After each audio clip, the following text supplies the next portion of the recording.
ನಾವಿರೋದು ಹೀಗೆ. ನೀವು ಆಟೋದಲ್ಲಿ ಬರೋದು ಅಂದ್ರೆ ಯಾಕಮ್ಮ, ನಾವು ಬರೋದು 4 ವೀಲ್ ತಾನೆ, 2 ವೀಲ್ ಆಗ್ಲಿ, ಏನ್ ತುಪ್ಪಿದೆ? ನನಗೆ ಇಂಥದೇ ಕಾರ್ ಬೇಕು, ಜೊತೆಗೆ ಬಾಡಿ ಗಾರ್ಡ್ ಇರಬೇಕು, ಡ್ರೈವರೇ ಇರಬೇಕು. ಇದೆಲ್ಲ ತಪ್ಪಮ್ಮ. ಆಡು ಮನುಷ್ಯನ ವೇಷದಲ್ಲಿ ಇದ್ದಾರೆ, ಗೆಟಪ್. ಅದೇ ಸ್ಕೂಟರ್ ಹತ್ಕೊಂಡು ಸಂಕೇತಿಗೆ ಬಂದಾಯ್ತು, ಓ ಅಂತ ಕೂಗಾಡ್ತಾ ಇದ್ದಾರೆ. 10 ಗಂಟೆ ಆಯ್ತು, ಏನ್ ಆಟ ಆಡ್ತಾ ಇದ್ಯಾ ನೀನು ಅಂತೇಳಿ ಹಿಂಗ್ ಕೈ ಎತ್ತಿರು ಜೋಸೆಮನ್ ಮ್ಯಾನೇಜರ್ ಹೊಡಿಯಕ್ಕೆ. ಕೂಡ್ಲೆ ಒಂದ್ ಕೈ ಅಡ್ಡ ಬಂತು.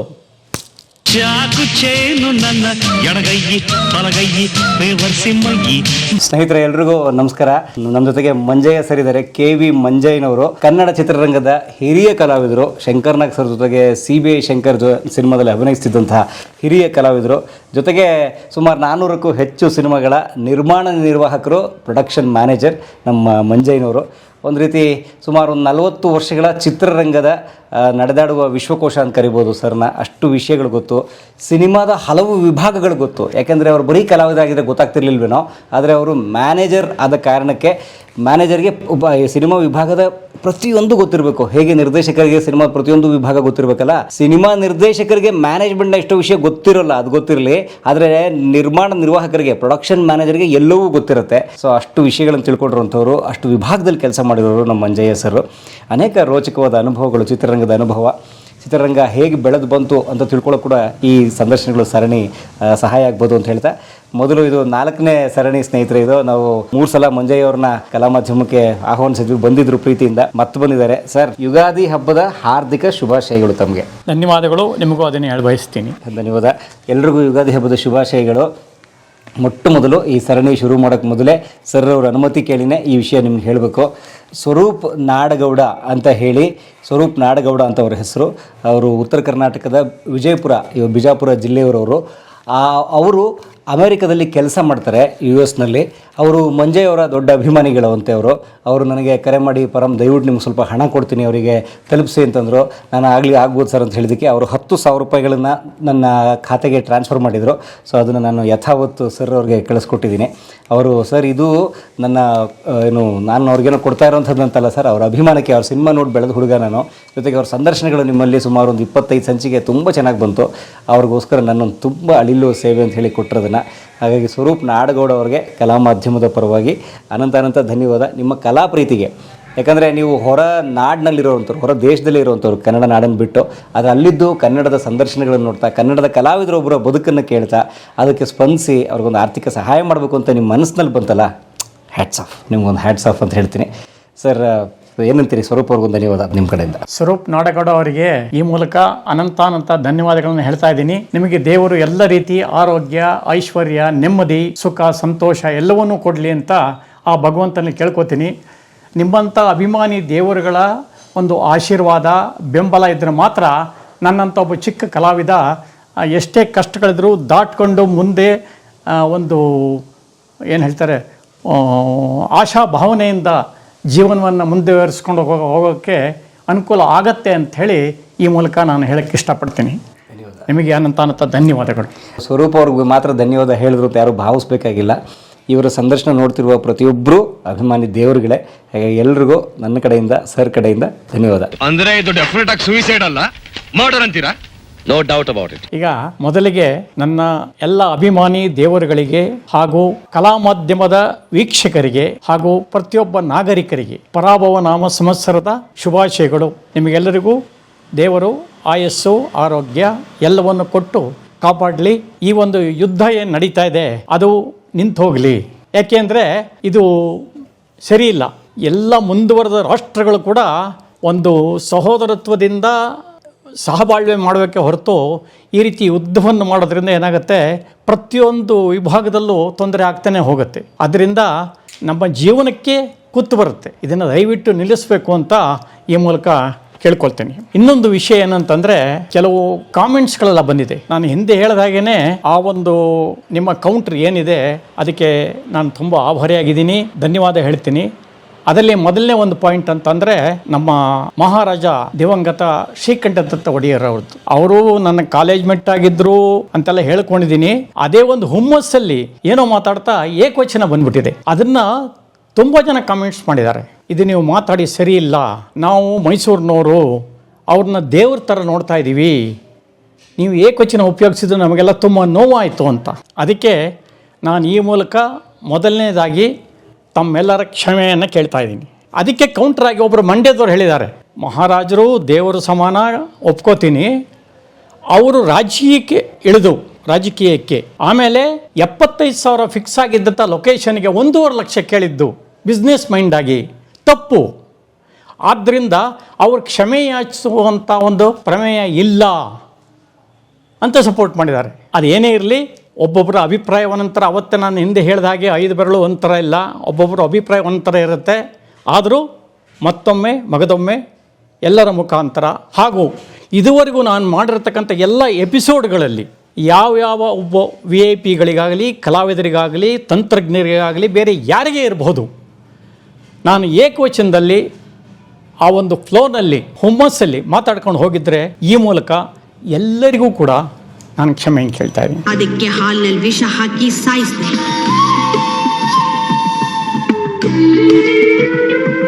ಮೊದಲನೇದಾಗಿ ನನ್ನ ಗುರು, ನನ್ನ ಬಾಸ್ ಶಂಕರ್ನಾಗದ ಒಂದೆರಡು ವಿಷಯಗಳನ್ನ ಪ್ರಸ್ತಾಪನೆ ಮಾಡಿ ಆಮೇಲೆ ಮುಂದುವರಿಯೋಣ. ಯಾಕೆಂದ್ರೆ ಬಹಳ ಜನ ಹೇಳ್ತಾರೆ ಕಾಮೆಂಟ್ಸ್ನಲ್ಲಿ, ಸರ್ ನೀವು ಶಂಕರ್ನಾಗ್ ಬಗ್ಗೆ ಇನ್ನೂ ಮಾತಾಡಿ ಸರ್, 1000 ಎಪಿಸೋಡ್ ಮಾಡಿ ಸರ್ ಅಂತ. ಅಷ್ಟೆಲ್ಲ 1000 ಎಪಿಸೋಡ್ ಮಾತಾಡೋಷ್ಟು ವಿಷಯಗಳು ನನ್ನಲ್ಲಿ ಇಲ್ಲ.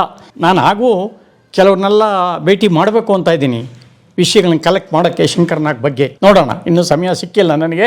ಈಗ ಮೊದಲನೇದಾಗಿ ನಾನು ಹೇಳಕ್ಕೆ ಇಷ್ಟಪಡೋದೇನು ಅಂತಂದರೆ, ನಮ್ಮ ಕನ್ನಡ ಚಿತ್ರರಂಗದ ಖ್ಯಾತ ಸಾಹಿತಿ ಕೆ ಕಲ್ಯಾಣ್, ನಿಮಗೆಲ್ಲರೂ ಗೊತ್ತಿರತಕ್ಕಂಥ ವ್ಯಕ್ತಿ. ಕೆ ಕಲ್ಯಾಣ್ ಅವರು ಚಿತ್ರರಂಗಕ್ಕೆ ಹೊಸದಾಗಿ ಬಂದಾಗ ತಾನು ಚಿತ್ರರಂಗದಲ್ಲಿ ಏನಾರ ಒಂದು ಸಾಧನೆ ಮಾಡಬೇಕು, ನನ್ನಿಂದ ಏನಾರ ಒಂದು ಕಲಾ ಸೇವೆ ಆಗಬೇಕು ಅಂಥೇಳಿ ಬಹಳ ಪ್ರಯತ್ನ ಪಟ್ಟು ಕಡೆಗೆ ಹಂಸಲೇಖ ಅವ್ರನ್ನ ಒಂದು 2-3 ಸಲ ಭೇಟಿ ಮಾಡಿದ್ದಾರೆ ಅವ್ರ ಮನೆಗೆ ಹೋಗಿ. ಆಗ ಅವರು ಅವನ ಒಡನಾಟವನ್ನು ನೋಡಿ, ಆ ತುಡಿತವನ್ನು ನೋಡಿ, ಓ ಈ ಹುಡುಗನಿಗೆ ಏನೋ ಒಂಚೂರು ವಿಷಯ ಇದೆ, ನೀನು ಯಾವುದಕ್ಕೂ ಸಂಖ್ಯೆ ಸ್ಟುಡಿಯೋಗೆ ಬಾರಪ್ಪ ನಾಡಿದ್ದು, ಅಲ್ಲಿ ನನಗೆ ಸಾಂಗ್ ರೆಕಾರ್ಡಿಂಗ್ ಇದೆ, ಅಲ್ಲಿ ಏನಾರ ಒಂಚೂರು ನೀನು ಬರವಣಿಗೆ ಬೇರೆ ಮಾಡ್ತೀನಿ ಅಂತ ಹೇಳ್ತೀಯ, ನನಗೂ ಸಹಾಯ ಆಗತ್ತೆ, ನೋಡೋಣ ಬಾ ಅಂತೇಳಿ ಒಂದು ಅಪ್ರೆಂಟಿಸ್ ಥರ ಕಲಿಯೋಕ್ಕೋಸ್ಕರ ಬರೋಕ್ಕೆ ಹೇಳಿದ್ದಾರೆ. ಒಂದು ಟ್ರೈನಿಂಗ್. ಇವರು ಭಾಳ ಹುಮ್ಮಸ್ಸಿಂದ ಮನೆಯಲ್ಲಿ ಇವತ್ತು ಕರೆದಿದ್ದಾರೆ, ಹಂಸಲೇಖ ಸರ್ ಹೋಗ್ತಾ ಇದ್ದೀನಿ ಶಂಕರ್ನಾಗ್ ಸ್ಟುಡಿಯೋಕ್ಕೆ ಅಂತ ಭಾಳ ಖುಷಿಯಿಂದ ಶಂಕರ್ನಾಗ್ ಸ್ಟುಡಿಯೋಗೆ ಬಂದಿದ್ದಾರೆ. ಸಂಕೇತಿಗೆ ಅವರು ಮೇಲೆಲ್ಲೋ ಇರಬೇಕು, ಇನ್ನೂ ಭೇಟಿ ಮಾಡಿಲ್ಲ ಅವ್ರನ್ನ. ಅಷ್ಟರಲ್ಲಿ ದೂರದಲ್ಲಿ ಒಂದು ಮಿಂಚಿನಂತೆ ಒಂದು ವೈಟ್ ಜುಬ್ಬ ಹಾಗೂ ಪೈಜಾಮನ್ನು ಹಾಕ್ಕೊಂಡು ಮಿಂಚು ಬಂದಾಗ ಒಂದು ವ್ಯಕ್ತಿ ಬಂದಿದೆ. ಯಾರಿದು, ಎಲ್ಲೋ ನೋಡ್ದ ಹಾಗಿದೆಯಲ್ಲ ಸಿನಿಮಾದಲ್ಲಿ ನಾನು ಅಂತ. ಸಿನಿಮಾಕ್ಕೆ ಹೊಸದು ಈ ವ್ಯಕ್ತಿಗೆ, ಆ ಜಾಗ ಹೊಸದು, ಚಿತ್ರರಂಗವೇ ಹೊಸದು. ಭಾಳಷ್ಟು ಜನಕ್ಕೆ ಚಿತ್ರರಂಗ ಅಂದ್ಕೊಳ್ಳಿ ಏನೇನೋ ಕನಸುಗಳು ಕಂಡಿರ್ತಾರೆ. ಆಮೇಲೆ ಇವು ಕಲಾವಿದರನ್ನ, ಹೀರೋಗಳನ್ನು, ದೊಡ್ಡ ಮ್ಯೂಸಿಕ್ ಡೈರೆಕ್ಟರ್ಗಳನ್ನ ಹೇಗಪ್ಪ ಮಾತಾಡ್ಸೋದು, ಅವ್ರು ಏನಂತಾರೋ, ಎಲ್ಲಿ ಒಯ್ದು ಬಿಡ್ತಾರೋ, ಈ ಥರ ಮನೋಸ್ಥಿತಿ ಇರೋರೇ ಜಾಸ್ತಿ. ಆ ಒಂದು ಮನಸ್ಥಿತಿಲೇ ಈ ಕೆ ಕಲ್ಯಾಣ್ ಅವರು ಕೂಡ ಆ ಕಡೆ ಈ ಕಡೆ ನೋಡ್ತಾ, ಎಲ್ಲೋ ನೋಡಿದ್ದೀನಲ್ಲ ಇವ್ರನ್ನ ಅನ್ಕೊಳ್ಳುವಾಗಲೇ ಗೊತ್ತಾಯಿತು, ಹತ್ತತ್ರ ಬಂದಂಗೆ, ಅಯ್ಯೋ ಇವರೇ ಶಂಕರ್ನಾಗ್. ಏನು ಮಾಡೋಕ್ಕೆ ಗೊತ್ತಾಗಿಲ್ಲ ಅವ್ರಿಗೆ. ಒಂದು ರೀತಿ ಆನಂದ, ಉದ್ವೇಗ ಎಲ್ಲ ಬಂದ್ಬಿಟ್ಟು ಅವ್ರು ಅಷ್ಟೊತ್ತಿಗೆ ಹತ್ತಿರ ಬಂದ್ಬಿಟ್ರು. ಬಂದಾಗ, ಸರ್ ನಮಸ್ಕಾರ, ನಾನು ಏನೋ ಹೇಳಕ್ಕೆ ಹೊರಟರು, ನಾನು ಸೇರಬೇಕು ಅಂತೀನಿ ಅಂತಲೋ, ಚಿತ್ರರಂಗಕ್ಕೆ ಬರಬೇಕು ಅಂತೀನಿ ಅಂತಲೋ, ಹಂಸಲೇಖ ಅವ್ರು ಮೀಟ್ ಮಾಡಬೇಕು ಅಂತಲೋ ಏನೋ ಹೇಳೋಕ್ಕೋಸ್ಕರ ಅಷ್ಟರೊಳಗೆ ಇವರು ಯಾವುದೋ ಒಂದು ಅರ್ಜೆಂಟ್ ಯಾರನ್ನೋ ನೋಡೋಕ್ಕೆ ಫಾಸ್ಟಾಗಿ ಹೋಗ್ತಾ ಇದ್ರಲ್ಲ, ಹಾಂ ಅಂತ ಹಿಂಗೆ ಅಂದ್ಬಿಟ್ಟು ವಿಶ್ ಮಾಡಿ ಹೊರಟೋದ್ರು ಮುಂದಕ್ಕೆ. ಮತ್ತದು ಏನು ಅನ್ನಿಸ್ತೋ ಏನೋ. ಯಾಕೆ ಅಂತಂದರೆ, ನಾನು ಹಿಂದಿನೇ ಶಂಕರ್ ಅವ್ರ ಬಗ್ಗೆ ಭಾಳ ಹೇಳಿದ್ದೀನಿ. ಅವರು ಒಂದು ಸಲ ಮುಖವನ್ನು ನೋಡಿದ ಕೂಡಲೇ ಈ ವ್ಯಕ್ತಿಯಲ್ಲಿ ಏನೋ ಒಂದು ವಿಶೇಷತೆ ಇದೆ, ಇವನನ್ನು ನಾವು ಉಪಯೋಗಿಸ್ಕೋಬೋದು, ಇವನಲ್ಲಿ ನಾನು ಆರ್ಟ್ ಡೈರೆಕ್ಟರ್ ಕೆಲಸ ಮಾಡಿಸ್ಬೋದು, ಇವನನ್ನು ಇಂಜಿನಿಯರ್ ಮಾಡ್ಬೋದು ಅಂತ. ಚಪ್ಪಲಿ ಸ್ಟ್ಯಾಂಡಲ್ಲಿ ಇದ್ದವನ್ನ ಇಂಜಿನಿಯರ್ ಮಾಡಿದ್ರು ಅಂತ ಹೇಳಿದ್ದೀನಿ, ಜಾನ್ ದೇವರಾಜ್ನ ಆರ್ಟ್ ಡೈರೆಕ್ಟರ್ ಮಾಡಿದ್ರು ಅಂತ ಹೇಳಿದ್ದೀನಿ. ಅದೇ ರೀತಿ ಎಲ್ಲೋ ಒಂದು ಮಿಂಚು ಹೊಳೆದು ಈ ವ್ಯಕ್ತಿ ಅಂದ್ಕೊಂಡು ಮತ್ತೆ ವಾಪಸ್ ಬಂದಿದ್ದಾರೆ. ಬಂದ್ಬಿಟ್ಟು, ಮರಿ ಅದೇನೋ ಹೇಳಕ್ಕೆ ಬಂದಿಯಲ್ಲ ನೀನು, ಏನೂ ಗೊತ್ತಿಲ್ಲದೆ ಇರತಕ್ಕಂಥ ಒಬ್ಬ ಹುಡುಗನ್ನ ನೋಡಿ ಏನೋ ಹೇಳಕ್ ಬಂದಿಯಲ್ಲಪ್ಪ ನೀನು ಅನ್ಕೂಡ್ಲೆ ಮತ್ತೆ ದಿಗ್ಭ್ರಮೆ ಆಗೋಯ್ತು ಅವನಿಗೆ. ಈ ಮುಂಚೆ ವಾಪಸ್ ಬಂದು ನನ್ನ ಮಾತಾಡಿಸ್ತಾ ಇದ್ದಾರಲ್ಲ. ಸರ್ ಏನಿಲ್ಲ, ನಾನು ಹಂಸಲೇಖ ಸರ್ನ ಮೀಟ್ ಮಾಡಕ್ಕೆ ಬಂದೆ, ನಿಮ್ಮನ್ನು ನೋಡಿ ಭಾಳ ಖುಷಿಯಾಯಿತು ಸರ್ ಅಂತ ನಮಸ್ಕಾರ ಮಾಡಕ್ಕೆ ಹೋಗಿದ್ದಾನೆ. ಅದೆಲ್ಲ ಬೇಡ ಅಂತ ಅವನಿಗೆ ನಮಸ್ಕಾರ ಮಾಡಕ್ಕೆ ಬಿಟ್ಟಿಲ್ಲ. ಏನು ಮಾಡಿದ್ರು? ಹಗ್ಗು ಮಾಡಿದ್ರು. ನಂಬ್ತೀರಾ? ಏನೂ ಗೊತ್ತಿಲ್ಲದೆ ಇರ್ತಕ್ಕಂಥ ಒಬ್ಬ ಹೊಸ ಹುಡುಗ ಸಿಕ್ಕಿದಾಗ ಒಬ್ಬ ಲೆಜೆಂಡ್ರಿ ಹೀರೋ ಆ ಹುಡುಗನ್ನ ತಬ್ಕೊಂಡು, ಅದೆಲ್ಲ ಬೇಡಪ್ಪ, ಬಹುಶಃ ಮೇಲ್ಗಡೆ ಇದ್ದಾರೆ ಅಂತ ಕಾಣುತ್ತೆ, ಹೋಗಿ ಮೀಟ್ ಮಾಡು ಒಳ್ಳೇದಾಗಲಿ ಅಂತ ಹೊರಟೋದ್ರು. ಈ ಹುಡುಗನಿಗೆ ದಿಗ್ಭ್ರಮೆ ಆಗೋಯ್ತು. ಆಮೇಲೆ ಅವ್ರನ್ನ ಮೀಟ್ ಮಾಡ್ದ. ಅವ್ರು ಬರಕ್ಕೆ ಕೇಳಿದ್ರು. ಅವತ್ತೆಲ್ಲ ಕೂತ್ಕೊಂಡು ಬರ್ಸಿರೋ, ಅವ್ನ ಹ್ಯಾಂಡ್ ರೈಟಿಂಗ್ ಎಲ್ಲ ಚೆನ್ನಾಗಿದೆ ಅಂತೇಳಿ ಎಲ್ಲ ಆಯಿತು. ನೋಟ್ಸ್ ಮಾಡಿದ್ರು, ಎಲ್ಲ ಆಯಿತು. ಮನೆಗೂ ಬರೋಕ್ಕೆ ಹೇಳಿದ್ರು. ಆದರೆ ಈ ಹುಡುಗನ ಹತ್ರ ದುಡ್ಡಿಲ್ಲ. ಮನೆಗೆ ನಡ್ಕೊಂಡು ಹೋಗ್ತಾ ಇದ್ದ ಮನುಷ್ಯ. ಯಾರ ಮನೆಗೆ? ಕೆ ಕಲ್ಯಾಣ್, ಹಂಸಲೇಖ ಸರ್ ಮನೆಗೆ. ಹಂಸಲೇಖ ಅವ್ರ ಮನೆಗೆ ಬಸವೇಶ್ವರ ನಗರ ಏನು ಶಂಕರ ಮಠ ಇದೆ, ಅಲ್ಲಿ ಅವ್ರ ಮನೆಗೆ ನಡ್ಕೊಂಡು ಹೋಗೋನು. ಹೋಗಿ 8-10 ದಿವಸ ಅವ್ರ ಜೊತೆ ಒಡನಾಟ ಪ್ರಾರಂಭ ಆಯಿತು. ಕೆಲಸ ಕಲಿಯೋಕ್ಕೆ ಪ್ರಾರಂಭ ಮಾಡಿದ್ರು. ಒಂದು 10 ದಿವಸ ಆದಮೇಲೆ ಚಂದ್ರು ಅಂತ ಅವರ ಅಸಿಸ್ಟೆಂಟು, ಹಂಸಲೇಖ ಅವರ ಅಸಿಸ್ಟೆಂಟು, ಅವರೇ ಕಾರ್ ತೊಗೊಂಬರೋರು, ಕರ್ಕೊಂಡು ಹೋಗೋರು. ಅವ್ರನ್ನ ಕರೆದು, ನೇಯಪ್ಪ ಇವತ್ತು ಸಾಂಗ್ ರೆಕಾರ್ಡಿಂಗ್ ಇದೆಯಲ್ಲ, ಸಂಕೇತಕ್ಕೆ ಹೋಗೋಣ ನಡಿ ಅಂತ ಹೊರಟರು. ಕಾರಲ್ಲಿ ಕೂರಿಸ್ಕೊಂಡ್ರು ಇವ್ರನ್ನ. ಯಾರನ್ನ? ಕೆ ಕಲ್ಯಾಣ ಅವ್ರನ್ನ. ಹಂಸಲೇಖ ಅವ್ರ ಕಾರಲ್ಲಿ? ಹಂಸಲೇಖ ಅವ್ರ ಕಾರಲ್ಲಿ. ಹಾಂ. ಈ ಮನುಷ್ಯನಿಗೆ ಎಲ್ಲಿಲ್ಲದ ಆನಂದ. ಏನಪ್ಪ ಇದು, ನನ್ನನ್ನು ಕಾರಲ್ಲಿ ಕರ್ಕೊಂಡು ಹೋಗ್ತಾ ಇದ್ದಾರೆ ಹಂಸಲೇಖ ಸಾರು. ಹೋದರು. ಸಂಕೇತನ ತಲುಪಾಯಿತು. ಸರಿ, ಆವಾಗಲೂ ಈ ಹುಡುಗನಿಗೆ ಎಲ್ಲೋ ಒಂದು ಕಡೆ ಅವತ್ತು ಸಿಕ್ಕಿದ ಹಾಗೆ ಶಂಕರ್ನಾಗ ಏನಾರು ಸಿಗ್ತಾರ, ಮತ್ತೆ ಅವ್ರನ್ನ ನೋಡ್ಬೋದಾ ಅಂಥ ವ್ಯಕ್ತಿ ಇಂದ ನನಗೆ ಏನಾರ ಒಂದು ಸಹಾಯ ಆಗ್ಬೋದು, ಅವ್ರ ಆಶೀರ್ವಾದನೂ ಭಾಳ ಮುಖ್ಯ ಅಂತ ಅಂದ್ಕೊಂಡು ಅವ್ರ ಹತ್ರ ಮಾತಾಡ್ತಾ ಇದ್ದಾಗ ಈ ಟೀ ಬ್ರೇಕ್ ಇರುತ್ತಲ್ಲ, ಆವಾಗ ಹೊರಗಡೆ ಬಂದರು ಸ್ಟುಡಿಯೋಯಿಂದ ಮೇಲಿಂದ. ಹೊರಗಡೆ ಬಂದಾಗ ಕಾಣಿಸ್ತು ಒಂದು 4-5 ಜನ ಗುಂಪು ಕಟ್ಟಿ ಮಾತಾಡ್ತಾ ಇದ್ದಾರೆ. ಅದರಲ್ಲಿ ಇವರು ಸ್ವಲ್ಪ ಸಿನಿಮಾ ಎಲ್ಲ ನೋಡಿದ್ರಿಂದ ಅಲ್ಲೆಲ್ಲೋ ಒಂದು ಕಡೆ ಸಂಕೇತ್ ಕಾಶಿ ಕಾಣಿಸ್ದ. ಪಕ್ಕದಲ್ಲಿ sound engineer, manager Jagadish Malnad, ಇನ್ನೊಬ್ಬ ವ್ಯಕ್ತಿ ಬೆನ್ನೆ ಕಾಣಿಸ್ತಾ ಇಲ್ಲ ಯಾರು ಅಂತ. ಹಾಗೆ ಅಬ್ಸರ್ವ್ ಮಾಡಿದಾಗ ಕಾಣಿಸ್ತು ಸೈಡ್ ಪ್ರೊಫೈಲಲ್ಲಿ, ಅರೇ ಶಂಕರ್ನಾಗ ಇಲ್ಲೇ ಇದ್ದಾರಲ್ಲ, ಸಿಕ್ಕೇ ಬಿಟ್ರಲ್ಲ ನನಗೆ ಅಂತ ಪುನಃ ಖುಷಿ ಆಯಿತು.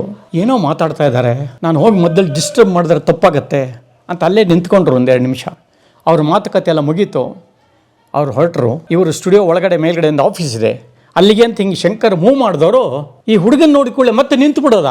10 ದಿವಸದ ಹಿಂದೆ ಸುಮ್ಮನೆ ಒಂದು ಗ್ಲ್ಯಾನ್ಸಲ್ಲಿ ಹಿಂಗೆ ನೋಡಿ ಅವ್ರನ್ನ ತಬ್ಕೊಂಡು, ಆಯ್ತಪ್ಪ ಹೋಗಿ ಅಲ್ಲಿ ನೋಡು ಹಂಸಲೇಖ ಅವ್ರನ್ನಂತ ಹೇಳಿದಂಥ ವ್ಯಕ್ತಿ ನೆನಪಿಟ್ಕೊಂಡು, ಮರಿ ನೀನು ಹಂಸಲೇಖ ಸರ್ ನಾನು ಮೀಟ್ ಮಾಡ್ಬೇಕಂತೇಳಿ ಸಿಕ್ಕಿದ್ರ ಅವರು ಅಂತ ಜ್ಞಾಪಕ ಇಟ್ಕೊಂಡು ಕೇಳಬೇಕಾ ಆ ಮನುಷ್ಯ. ಸುಮ್ಮನೆ ಒಂದು ಫ್ರಾಕ್ಷನ್ ಆಫ್ ಸೆಕೆಂಡಲ್ಲಿ ನೋಡಿರೋದು ಫ್ರಾಕ್ಷನ್ ಆಫ್ ಸೆಕೆಂಡ್. ಹೊಸಬ, 1 ಸಲ 2 ಸಲ 3 ಸಲ ನೋಡಿಲ್ಲ, ಯಾವುದು ಸೂಪರ್ ಹಿಟ್ ಕೊಟ್ಟಿಲ್ಲ ಇನ್ನೂ.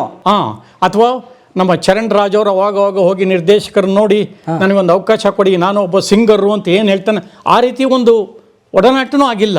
ಆ ಒಂದು ಸೆಕೆಂಡಲ್ಲಿ ನೋಡಿದಂಥ ವ್ಯಕ್ತಿ ನೆನಪಿಟ್ಟುಕೊಂಡು ಹಂಸಲೇಖ ಅವರು ಸಿಕ್ಕಿದ್ರೇನಪ್ಪ ಅಂತ ಕೇಳಿದ್ಕೊಳ್ಳೆ ಮತ್ತೆ ದಿಗ್ಭ್ರಮೆ, ಆನಂದ ಎಲ್ಲವೂ ಆಯಿತು.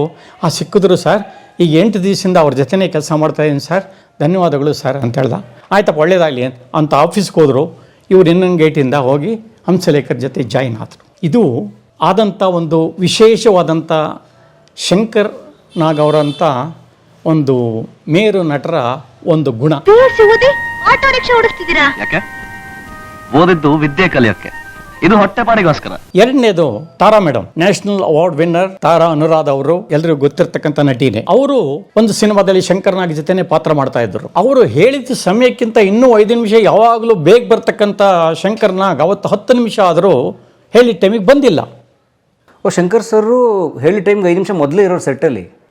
ಯಾವಾಗಲೂ ಹೇಳಿದ ಟೈಮಿಗೆ ಸರಿಯಾಗಿ ಇರ್ತಾರೆ. 2 ನಿಮಿಷ ಆ ಕಡೆ ಆದರೂ ಕೂಡ ಅದನ್ನು ಹ್ಯಾಕ್ ಕವರ್ ಮಾಡಬೇಕು ಅಂತ ಗೊತ್ತು ಅವರಿಗೆ. ಯಾಕೆ ಅಂತಂದರೆ ನಾನು ಅವತ್ತೇ ಹೇಳಿದಾಗೆ ಬರ್ತಾನೆ ಶರ್ಟ್ ಬಿಚ್ಕೊಂಡು ಅದನ್ನು ತೆಗೆದು ಹಿಂಗೆ ಬಿಸಾಕ್ತಾರೆ, ಕಾಯ್ತಾ ಇರಬೇಕು ಕಾಸ್ಟ್ಯೂಮರು, ಕೊಡ ಇಲ್ಲಿ ಅಂತ ಅಲ್ಲೇ ಶರ್ಟ್ ಹಾಕ್ಕೋತಾರೆ. ಅಯ್ಯೋ ಯಾರಿಗೆ ಬೇಕಾ ಮೇಕಪ್ ಕೊಡಿ, ಶರ್ಟ್ ರೆಡಿ ಹೇಳ್ರಿ, ಹೇಳಿದ್ದೀನಿ ನಿಮ್ಗೆ ಈ ವಿಷಯನೂ ಹೇಳಿದ್ದೀನಿ, ಇರಿ ಸರ್ ಇನ್ನೂ 10 ನಿಮಿಷ ಆಗುತ್ತೆ. ಹೀರೋಯಿನ್ ಯಾಕ್ರಿ ಬೇಕು, ಅವಳು ಇಲ್ಲದೆ ಇರೋ ಪೊಸಿಷನ್ ನನ್ನ ತೆಗೀರಿ, ತಗೊಳ್ರಿ, ರೆಡಿ. ಈ ಥರ ಮಾಡ್ತಕ್ಕಂಥ ವ್ಯಕ್ತಿ ಯಾವ ಕಾರಣಕ್ಕೂ ನಿರ್ಮಾಪಕರಿಗಾಗಲಿ ನಿರ್ದೇಶಕರಿಗಾಗಲಿ ಶಂಕರಿಂದ ವೆಯ್ಟಿಂಗ್ ಮಾಡೋದಾಯಿತು, ಟೈಮ್ ವೇಸ್ಟ್ ಆಗ್ತಾ ಇದೆ ಅಂತಕ್ಕಂಥ ಪದ ಯಾರೂ ಹೇಳಿಲ್ಲ, ಹೇಳಕ್ಕೆ ಸಾಧ್ಯನೇ ಇಲ್ಲ. ಆ ರೀತಿ ಇದ್ದಂಥ ವ್ಯಕ್ತಿ ಈಗ ಏನಾಯಿತು, ತಾರಾ ಅನುರಾಧ ಅವರು ಯಾಕೆ ಇವತ್ತು 10 ನಿಮಿಷ ಆದರೂ ಶಂಕರ್ ಸರ್ ಬಂದಿಲ್ಲ ಅಂತ ಯೋಚನೆ ಮಾಡ್ತಾ ಇರುವಾಗ ಒಂದು ಆಟೋ ಬಂದು ನಿಂತ್ಕೊಳ್ತು. ಇದು ಯಾರು ಇದು ಆಟೋಲ್ಲಿ ಬರ್ತಾ ಇದ್ದಾರೆ ಇಷ್ಟು ಒಳಕ್ಕೆ ಅಂತ ಈಗ ನೋಡಿದ್ರೆ ಅಲ್ಲಿ ಇಳಿತಾ ಇರೋದು ಯಾರೋ ಲೆಜೆಂಡ್ರಿ ಶಂಕರ್ನಾಗ್ ಆಟೋದಲ್ಲಿ. ಎಲ್ರಿಗೂ ಶಾಕ್. ಆಟೋ ಹೋಯ್ತು. ಸರ್ ನೀವು ಆಟೋದಲ್ಲಿ? ಆಯ್ತು 1 ನಿಮಿಷ ಬರ್ತೀನಿ ಇರು ಮಾತಾಡೋಣ ಅಂತೇಳಿ ಹೋಗಿ ಕಾಸ್ಟ್ಯೂಮ್ ಹಾಕ್ಕೊಂಡು ರೆಡಿಯಾಗಿ ಬಂದ್ಬಿಟ್ಟು ಏನು ಹೇಳಿ ಸೀನು, ಆ ಸೀನ್ ಮುಗಿಸಿದ ಮೇಲೆ ಹೇಳ ಮಾತಾಡಮ್ಮ ಏನು ವಿಷಯ, ಅಲ್ಲ ಸರ್, ನೀವು ಇಷ್ಟು ದೊಡ್ಡ ನಟರು, ಹೀರೋ, VIP ಪರ್ಸನ್, ನೀವು ಆಟೋದಲ್ಲಿ ಬರೋದು ಅಂದರೆ ಯಾಕಮ್ಮ? ಆಟೋ 3 ವೀಲರ್ ತಾನೆ, ನಾವು ಬರೋದು 4 ವೀಲ್ ತಾನೆ, 2 ವೀಲ್ ಆಗಲಿ, ಏನು ತಪ್ಪಿದೆ? ನಮಗೆ ಒಂದು ಜಾಗದಿಂದ ಇನ್ನೊಂದು ಜಾಗಕ್ಕೆ ಹೋಗೋಕ್ಕೆ ಒಂದು ಟ್ರಾನ್ಸ್ಪೋರ್ಟೇಷನ್ ಬೇಕು. ಬಸ್ ಇರ್ಬೋದು, ಕಾರ್ ಇರ್ಬೋದು, ಆಟೋ ಇರ್ಬೋದು, ಬೈಕ್ ಇರ್ಬೋದು. ಬಂದಿದ್ದೀನಿ, ಇದ್ರಲ್ಲಿ ಏನು ತಪ್ಪಿದೆ? ಯಾಕೆ ಕಷ್ಟನಾ? ತಪ್ಪಾಯ್ತಾ? ನೋಡು, ನನಗೆ ಇಂಥದೇ ಕಾರ್ ಬೇಕು, ಇಂಥದೇ ಇದಿರಬೇಕು, ವೆಹಿಕಲ್ ಇರಬೇಕು, ಜೊತೆಗೆ ಬಾಡಿ ಗಾರ್ಡ್ ಇರಬೇಕು, ಡ್ರೈವರೇ ಇರಬೇಕು, ಬೌನ್ಸರ್ ಇರಬೇಕು. ಇದೆಲ್ಲ ತಪ್ಪಮ್ಮ. ಟ್ರಾನ್ಸ್ಪೋರ್ಟೇಷನ್ಗೆ ಒಂದು ಬೇಕಾಗಿತ್ತು, ಬಂದಿದ್ದೀನಿ. ನಮ್ಮ ಡ್ರೈವರು ಸ್ವಲ್ಪ ಏನೋ ಮೆಕ್ಯಾನಿಕಲ್ ಪ್ರಾಬ್ಲಮ್ ಆಗ್ತಾ ಇದೆ, ಸ್ಟಾರ್ಟ್ ಆಗ್ತಾ ಇಲ್ಲ ಅಂತ ಹೇಳ್ದ. ಅದಕ್ಕೋಸ್ಕರ 10 ನಿಮಿಷ ಕಾದೆ, ಇನ್ನು ಕಾಯೋದ್ರಲ್ಲಿ ಅರ್ಥ ಇಲ್ಲ ಅಂಥೇಳಿ ನೀ ರೆಡಿ ಆಗ್ಬಿಟ್ಟು ಬಾಪ ಲೊಕೇಶನ್ಗೆ ಅಂದ್ಬಿಟ್ಟು ನಾನು ಆಟೋ ಹತ್ಕೊಂಡು ಬಂದೆ. So simple.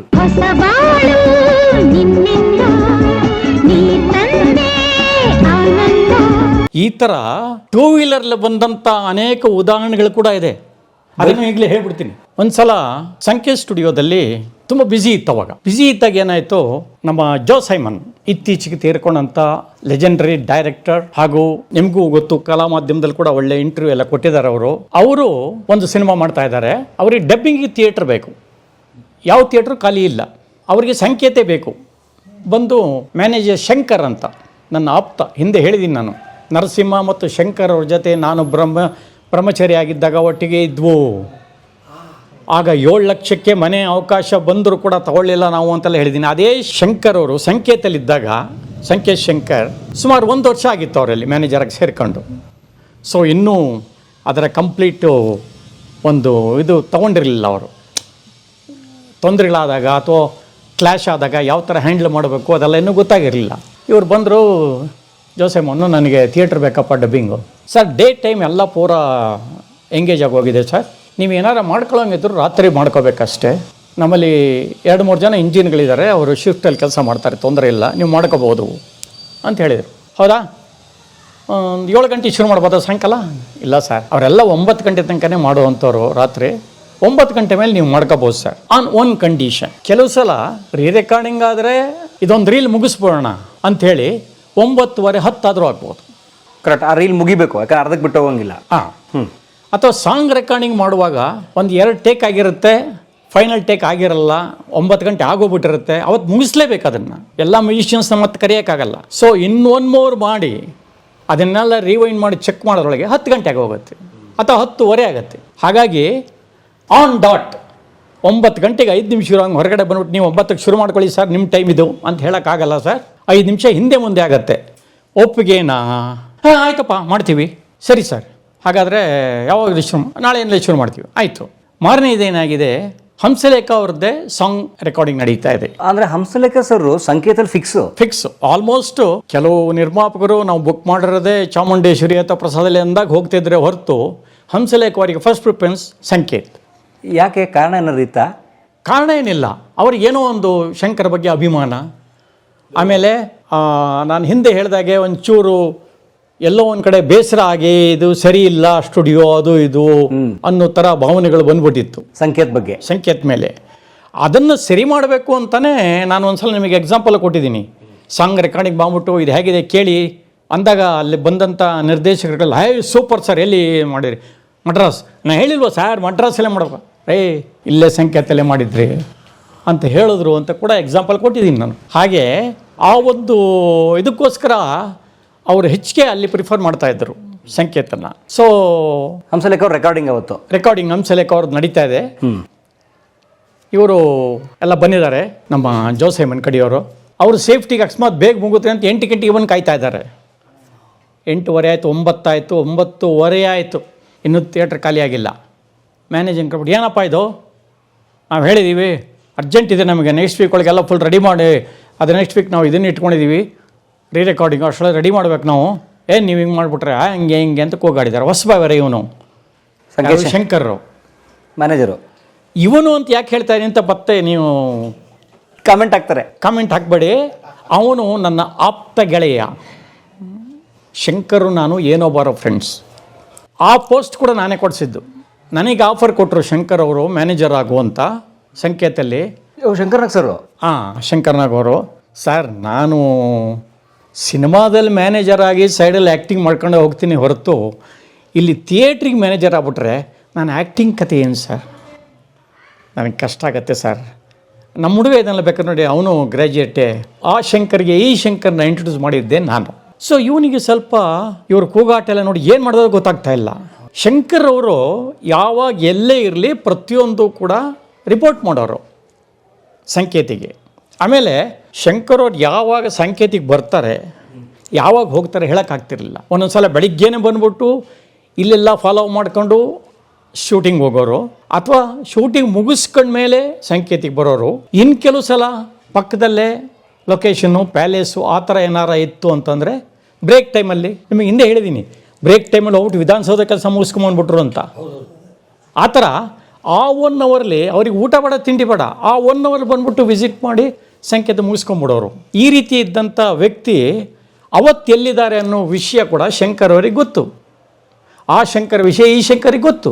ಅವರವತ್ತು ಅಲ್ಲೇ ಪಕ್ಕದಲ್ಲೇ ಸಂಕೇತಿಂದ ಹತ್ತಿರದಲ್ಲೇ ಇರತಕ್ಕಂಥ ಪ್ಯಾಲೇಸ್ ಗ್ರೌಂಡಲ್ಲಿ ಶೂಟಿಂಗಲ್ಲಿದ್ದಾರೆ. ಇವತ್ತು ನೈಟ್ 2 ಗಂಟೆವರೆಗೂ ಶೂಟಿಂಗ್ ಇದೆ, ಅದು ಗೊತ್ತು ಅವನಿಗೆ.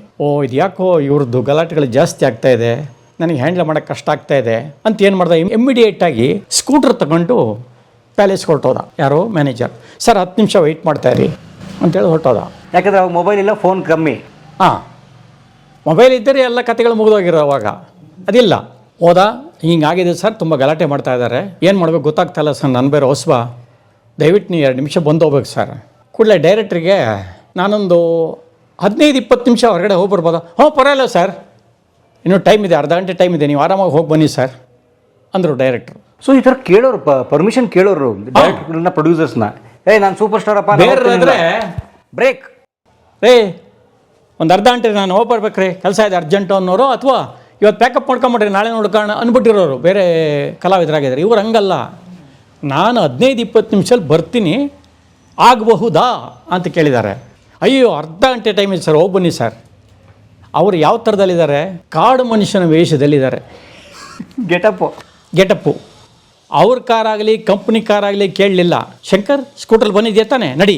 ಅದೇ ಸ್ಕೂಟರ್ ಹತ್ಕೊಂಡು ಸಂಕೇತಿಗೆ ಬಂದಾಯಿತು, ವಿತ್ ಕಾಡು ಮನುಷ್ಯನ ಗೆಟಪ್ಪು, ವಿತ್ ಕಾಸ್ಟ್ಯೂಮ್. ನಾನು ಹೇಳಿದೆ ತಾರಾ ಮೇಡಮ್ ವಿಷಯ ಹೇಳುವಾಗ, ಬರೀ 3 ವೀಲರ್ ಅಲ್ಲ 2 ವೀಲರ್ ಆದರೆ ತಪ್ಪೇನು ಅಂತ.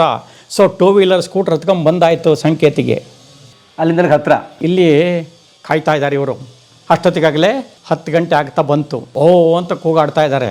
ಶಂಕರ್ ಬೇರೆ ಈ ವೇಷದಲ್ಲಿ ಇದ್ರಲ್ಲ, ಆ ಕಡೆ ಆಫೀಸಲ್ಲಿ ಹಿಂಗೆ ಇದ್ದಾರೆ. ಹೋದ, ಎಂಟ್ರ್ ಆದ್ಕೊಳ್ಳಿ ಹಿಂಗೆ ಥಿಯೇಟ್ರ್ ಆಫೀಸ್ಗೆ ಹಿಂಗೆ ಹೋದರು.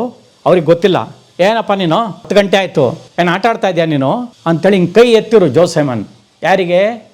ಮ್ಯಾನೇಜರ್ಗೆ ಹೊಡಿಯೋಕ್ಕೆ. ಕೂಡಲೇ ಒಂದು ಕೈ ಅಡ್ಡ ಬಂತು. ನೋಡಿ, ಇದನ್ನೆಲ್ಲ ಇಲ್ಲಿ ಇಟ್ಕೊಬೇಡಿ ನೀವು, ನಿಮ್ಗೆ ಇಷ್ಟ ಇಲ್ಲ ಅಂದರೆ ನಿಮ್ಮ ಬಾಕ್ಸ್ ತೊಗೊಂಡು ನೀವು ಹೋಗ್ಬೋದು, ಬೇರೆ ಥಿಯೇಟ್ರ್ ಡಬ್ಬಿಂಗ್ ಮಾಡ್ಕೋಬೋದು. ಏನು ತಿಳ್ಕೊಂಬಿಟ್ಟಿದೆ ನೀವು ಮ್ಯಾನ್ ಹ್ಯಾಂಡ್ಲ್ ಮಾಡಲಿಕ್ಕೆ? ಅವರೆಲ್ಲ ಕಂಡೀಷನ್ ಹಾಕಿದ್ದಾರೆ ತಾನೆ, ಯಾಕೆಂದರೆ ಪ್ರತಿಯೊಂದು ವಿಷಯ ಅವ್ನು ರಿಪೋರ್ಟ್ ಮಾಡಿದ್ದ, ಈ ಥರ ಕಂಡೀಷನು ಹಾಕಿದ್ದೀನಿ ಅಂತ. ಸೊ ಅದಕ್ಕೆ ಕೌಂಟ್ರ್ ಕರೆಕ್ಟಾಗಿ ಹೊಡೆದ್ರು. ಅವನು ಎಲ್ಲ ಕಂಡೀಷನ್ ಹಾಕಿ ತಾನೇ ನಿಮಗೆ ಥಿಯೇಟ್ರ್ ಕೊಟ್ಟಿರೋದು. ಹೋಗಿ ಬೇಕಾದಷ್ಟಿವೆ ಥಿಯೇಟ್ರ್ಗಳು, ಹೋಗಿ ಮಾಡ್ಕೊಳ್ಳಿ, ಇವೆಲ್ಲ ಇಲ್ಲಿ ಇಟ್ಕೋಬೇಡಿ. ಆಮೇಲೆ ತಿರುಗಿ ನೋಡ್ತಾರೆ ಜೋಸೆಮನ್ನು, ಇವರು ಶಂಕರ್ನಾಗಲ್ವಾ? ಶಾಕು, ಯಾಕೆಂದ್ರೆ ಆವೇಶದಲ್ಲಿದ್ದಾರೆ ಅವರು, ಕಾಡು ಮನುಷ್ಯನ ಥರ. ಸಾರಿ ಸರ್, ಏನೋ ಆಗೋಯ್ತು, ಕ್ಷಮಿಸ್ಬಿಡಿ. ನೋಡಿ, ಪ್ರತಿಯೊಂದಕ್ಕೂ ಒಂದು ತಾಳ್ಮೆ ಅಂತ ಇರುತ್ತೆ. ಆ ಹುಡುಗ ಹೇಳ್ಬಿಟ್ಟೆ ನಿಮಗೆ ಕಂಡೀಷನ್ ಹಾಕಿ ಕೊಟ್ಟಿದ್ರು ಕೂಡ ನೀವು ಅವನು ಹೊಡೆಯೋಕ್ಕೆ ಹೋಗ್ತಾ ಇದ್ರಲ್ಲ, ತಪ್ಪಲ್ವ ನೀವು? ಹೌದು ಸರ್, ಬೇಡ ಬಿಡಿ, ನಾನೇ ಫೋನ್ ಮಾಡಿ ಹೇಳಲ್ಲ, ಅಡ್ಜಸ್ಟ್ ಮಾಡ್ಕೊಡಿ ಅಂತ. ಪ್ರಸಾದಿಗೆ ಮಾಡಲ, ಚಾಮುಂಡಿಗೆ ಮಾಡಲ? ಸರ್ ಬೇಡ ಸರ್, ನಾನು ಇಲ್ಲೇ ಮಾಡ್ತೀನಿ ಸರ್, ಇನ್ನೂ 1 ಅವರ್ ಆದರೂ ಕಾಯ್ತೀನಿ ಸರ್, ನಮಗೆ ಇಲ್ಲೇ ಬೇಕು ಸರ್. ಮತ್ತೇನು ನಕರಗಳಿಲ್ಲ ತಾನೆ? ಇಲ್ಲ ಸರ್, ಖಂಡಿತ ಇಲ್ಲ. ಆಯಿತು, ಇನ್ನೊಂದು 15 ನಿಮಿಷ ಮುಗಿದೋಗುತ್ತೆ, ಶುರು ಮಾಡ್ಕೊಳ್ಳಿ ಪಾಪ ಶಂಕರ್ ಅಂತ. ಅದೇ ಆಟೋ 2 ವೀಲರ್ ಹತ್ಕೊಂಡು ಪ್ಯಾಲೇಸ್ಗೆ ಹೊರಟೋದ್ರು. ಇದು ನಮ್ಮ ಶಂಕರಣ್ಣನ ಒಂದು ಗುಣ ಹಾಗೂ ಅವರ ಒಂದು ಸ್ವಭಾವ. ಅದಕ್ಕೆ 3-4 ವಿಷಯಗಳು ಜ್ಞಾಪಕ ಆಗಿದ್ದರಿಂದ ಮೊದಲೇ ಹೇಳ್ಬೋಣ, ವೀಕ್ಷಕರಿಗೂ ಖುಷಿ ಶಂಕರ್ನಾಗ್ ಬಗ್ಗೆ ಮಾತಾಡಿದ್ರೆ. ಅದಕ್ಕೋಸ್ಕರ ಅದನ್ನು ಹೇಳಿದ್ದೀನಿ. ಈಗ ಈ ರೂಪವೇ ನೋಡಿ, ಬಾಡಿ ಗಾರ್ಡ್ ಇಲ್ಲ, ಬೌನ್ಸರ್ ಇಲ್ಲ, ತಂದೆ ಕಂಪ್ನಿ ಕಾರ್ ಕಳಿಸು, AC ಕಾರ್ ಕಳಿಸು ಅನ್ನೋ ಕಿರಿಕಿಲ್ಲ. Work minded, basically. ಹೌದು, ಪ್ರಾಜೆಕ್ಟ್ ಮೈಂಡೆಡ್. ಅವರಿಗೆ ಪ್ರಾಜೆಕ್ಟ್ ಇಂಪಾರ್ಟೆಂಟು. AC ಕಾರ್ ಆಗಲಿ ಅಥವಾ ಈಗಿನ ಥರ ಬಾಡಿ ಗಾರ್ಡ್ಗಳು 10 ಜನ ಬೌನ್ಸರ್ಸ್, ಅವ್ರುಗಳು, ಕ್ಯಾರವಾನ್ಗಳು, 4 ಮೊಬೈಲ್ಗಳು, ಪರ್ಸನಲ್ ಮೇಕಪ್ ಮ್ಯಾನ್ಗಳು, personal costumer, personal touch up, plus ಊಟ. ಪರ್ಸನಲ್ ಕಾರ್ಗಳು ಬೇರೆ. ಆಮೇಲೆ ಊಟ ಬಿಡಿ, ಅವ್ರು ಹೇಳಿದ ಕಡೆನೇ ಬೇಕು ಕೆಲವು ಸಲ, ಅಥವಾ ಹಿಂಗೆ ಇರಬೇಕು, ಅವೆಲ್ಲವಾಗಿಲ್ಲ. ಅವರು ಊಟ ಎಷ್ಟು ಮಾಡ್ತಾಯಿದ್ರು, ಎಲ್ಲ ಆಗಿ 2 ನಿಮಿಷದೊಳಗೆ ಮುಗಿಸಿರೋರು ಊಟ. ಯಾವ ಥರ ಅಪ್ಪಿತಪ್ಪಿ ಏನಾರ ಒಂದು ಚಿಕನ್ ಐಟಮ್ ಏನಾರು ಇದ್ದರೆ ಅದನ್ನು 2 ಪೀಸ್ ಹಾಕ್ಕೊಂಡು ಪಲ್ಯಗಳಿಗೆ ತಿಂದು ಒಂದು ಚಪಾತಿ ತಿಂದರೆ ಮುಗ್ದೇ ಹೋಯ್ತು. ಇಲ್ಲ ಅಂದರೆ ಏನಪ್ಪ ಇವತ್ತು ಸಂಡೇ, ಇವತ್ತು ಬುಧವಾರ, ಏನು ಇಲ್ವಾ ಸ್ಪೆಷಲ್ಲು ಕೇಳ್ತಾ ಇರಲಿಲ್ಲ. ಅಥವಾ ಹುಡುಗರು ಬಂದ್ಬಿಟ್ಟು, ಸರ್ ಊಟಕ್ಕೆ ಹೋಗ್ತಾಯಿದ್ದೀನಿ, ನಿಮಗೇನು ಸರ್ ತರಲಿ, ನನಗೋಸ್ಕರ ಏನು ತರೋದು ಬೇಡಪ್ಪ, ನೀನು ಹೀರೋ ಶಂಕರ್ನಾಗ ಹೇಳಿರೋ ಅಂತ ಹೇಳ್ಬಿಟ್ಟು ಅಲ್ಲಿ ಇಲ್ಲದೇ ಇರೋದೆಲ್ಲ ಬರೆದು ಅದರಲ್ಲಿ ಇನ್ನು ಕೆಲವು ಸಿಂಕ್ ಮಾಡಿ ನಾನು ಒಂದು ಹೇಳಿರ್ತೀನಿ ಇನ್ಕೋ, ನೀವು ನಿಮ್ಮದು ಸೇರಿಸಿ 2-3 ಆರ್ಡರ್ ತಂದುಬಿಡ್ತೀರಾ, ಅಥವಾ ಆ ಟೈಮಿಗೆ ಇನ್ಯಾರು ಬಂದುಬಿಟ್ರೆ ಕಷ್ಟ ಅಂತ ತರ್ತೀರಾ. ಅದು ನನಗೆ ಬೇಡ, ನಿರ್ಮಾಪಕರಿಗೆ ಬರ್ಡನ್ ಆಗೋದು ಬೇಡ, ನನಗೋಸ್ಕರ ಏನು ತರೋದು ಬೇಡ. ನೀವು ನಿಮ್ಮಲ್ಲಿ ಇವತ್ತೇನಾರ ನಿರ್ಮಾಪಕರು ನಾನ್ ವೆಜ್ ಮಾಡೋಕ್ಕೆ ಹೇಳಿದರೆ ಅದನ್ನು ಒಂಚೂರು ತಿಂತೀನಿ, ಇಲ್ಲ ಅಂದರೆ ನನಗೊಂದು ಚಪಾತಿ, ಆ ಪಲ್ಯ ಅಷ್ಟೇ ಸಾಕು. ಆ ಮನುಷ್ಯನಿಗೆ ಅದು ಎಲ್ಲಿಂದ ಎನರ್ಜಿ ಬರ್ತಾಯಿತ್ತು ನನಗೆ ಗೊತ್ತಿಲ್ಲ. ಅದು ಒಂಥರ ಸೂಜಿಗ. ನಿದ್ದೆ ವಿಷಯದಾಗಲಿ, ಊಟದ ವಿಷಯದಾಗಲಿ ಯಾವತ್ತೂ ಅವರು ಒಂದು 2 ಅವರ್ಸು, 3 ಅವರ್ಸು, 4 ಅವರ್ಸು ನಿದ್ದೆ ಮಾಡಲೇಬೇಕು ನಾನಂತ ಮಲಗಿದ್ದೇ ನೋಡಿಲ್ಲ. 24 ಗಂಟೆ ಸಾಕಾಗಲ್ಲ ಕೊಂಡ್ರೋ, ಯಾಕ್ರೋ ನಿದ್ದೆ ಮಾಡ್ತೀರಾ ಅನ್ನೋರು. ಆ ರೀತಿ ವ್ಯಕ್ತಿ. ಊಟದ ವಿಷಯದಲ್ಲೂ ಅಷ್ಟೇ. ಅದು ಎಲ್ಲಿಂದ ಬರ್ತಾಯಿತ್ತು ಎನರ್ಜಿ? ಮನೆಗೆ ಹೋದ್ರೆ ಒಳ್ಳೆ ಚೆನ್ನಾಗಿ ಮಾಡ್ಕೊಂಡು ತಿನ್ನೋರು ಅಡುಗೆ. ಮನೆಯಲ್ಲೂ ಮಾಡ್ಕೊಳ್ಳೋರು, ಆದರೆ ಅದಕ್ಕೋಸ್ಕರ ಟೈಮ್ ವೇಸ್ಟ್ ಮಾಡೋಂಗಿಲ್ಲ. ಬೇಕೇ ಬೇಕು, ಸ್ಪೆಷಲ್ಲಾಗಿ ಏನೋ ಮಾಡ್ಕೊಂಡೇ ತಿನ್ನಬೇಕು, ಅದಕ್ಕೋಸ್ಕರ 2-3 ಅವರ್ಸ್ ವೇಸ್ಟ್ ಮಾಡಬೇಕು ಅನ್ನೋಂಥದ್ದೇನಿಲ್ಲ. ಹೇಗಿದ್ದರೂ ಸರಿ, ಇದೆಯಾ, ಹಾಂ ಖುಷಿಯಿಂದ ತಿನ್ನೋಣ. ಟೀ, ಸಿಗರೇಟ್ ಅದು ಮಾತ್ರ ಬೇಕೇ ಬೇಕು.